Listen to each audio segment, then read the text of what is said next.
Welcome to the unboxing the NOVPEKCVLite module. In this module you'll examine the contents of the kit, unpack the contents of the kit, you will install the Yukon terminal console, you'll install the UART drivers, you'll connect everything up, and you will boot the kit to Linux. Let's examine the contents in the box included with your NOVPEKCVLite.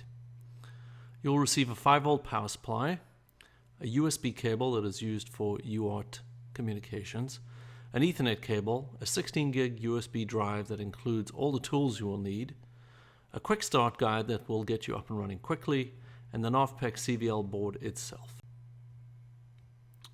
The next thing we will do is assist you in powering on the board and booting Linux on the NOVPEKCVLite. The first thing I would like you to do is take the USB flash drive that was included in the kit, plug it into your computer, and open up a Windows Explorer browser. Once you've done this, you will see that there are two folders included with the flash drive. There's a Tools folder and a VM folder or Virtual Machine folder. Navigate into the Tools folder. In there you'll see 5 separate folders. We're interested in 2 of these in order to get the Linux demonstration up and running. You're going to need drivers for the USB to serial UART provided by FTDI, and you're also going to need a terminal emulator. The USB to serial drivers are provided in the USB to serial drivers folder, and the console provided is called Yukon. Take the USB cable that was provided in the kit and plug it into the Type B USB connector on the NOVPEKCVLite. Also plug it into your laptop or desktop computer. The FTDI chip is powered through the USB cable.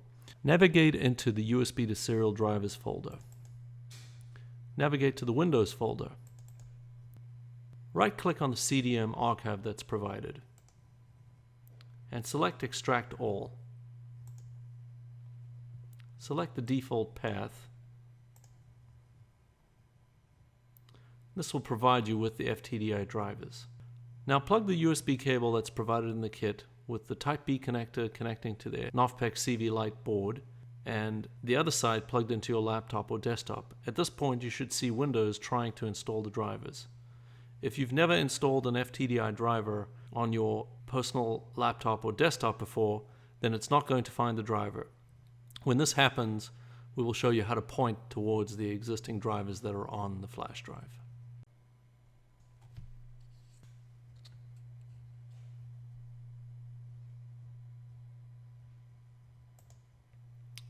You can click on obtaining driver software from Windows Update to speed up the process.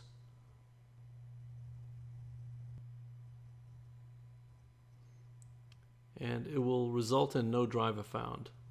You can close this window and then open up the device manager, and what you will see under other devices is the FT232R USB UART not installed. What you can do at this point is right click on that and say update driver software, then browse my computer for driver software and navigate to the location of the extracted CDM folder and say next.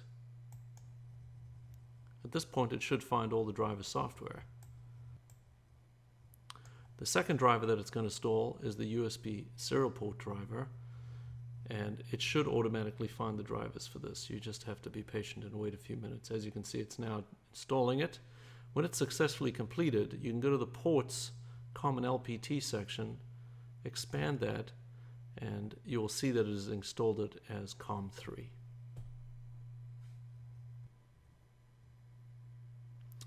Next we will install the Yukon terminal emulator. Navigate back to the Tools folder and then descend into the Yukon install folder.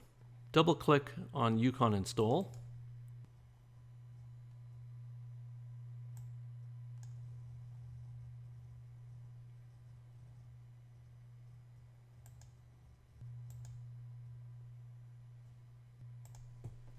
Now let's launch Yukon. Find the Yukon icon that was placed on your desktop and double click on it. The Yukon application will pop up, and as you can see it's already populated the COM port with COM3. Change the baud rate to 115.2K and make sure that data parity and stop are set to 8, none, and 1. At this point, you can say OK. Plug the 5-volt supply that's provided into the wall and also into the power connector on the NOVPEKCVLite. Ensure that the SD card is inserted on the main board, and then press the power button and you should see Linux booting. As you can see, the preloader has booted and now U-boot has come up. U-boot is now reading the Linux kernel off the SD card, and in turn it has found the root file system and it has booted to the prompt.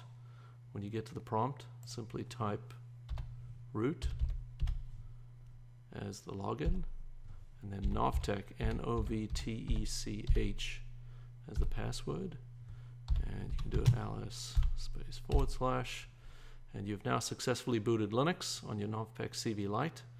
In the next section, we'll show you how to actually build, install all the tools, and actually build all of the preloader, U-boot, the kernel, and the root file system, and we'll also navigate the GHRD. We'll do all of this using a virtual machine.